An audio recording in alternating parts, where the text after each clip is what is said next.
Hey everyone, welcome back to Bear's Workshop. In today's video, we have the 117th flyover of the Nikola site in Coolidge, Arizona. At the beginning of the flyover, we got to see our first Nikola tray. It was in the tented area near the hydrogen tanks. We don't know if this is a BEV or one of the Alpha FC EVs. We couldn't see the back for any telltale signs of which model it is. So this is the moment we've actually been waiting for since we started flyovers in January. This is actually our first truck that we've seen that has come from the factory.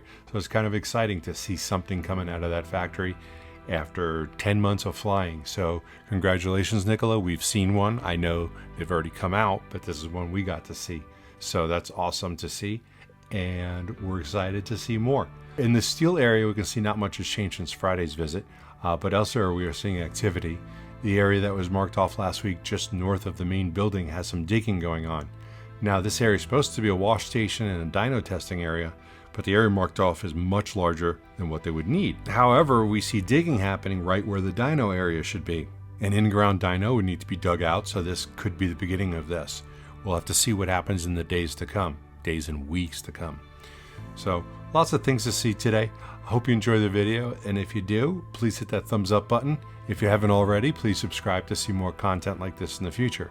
You can follow us on Twitter at Bear's Workshop. And a special thanks to all of our patrons. We appreciate the support that you've been giving us. Thank you. Now, let's go fly.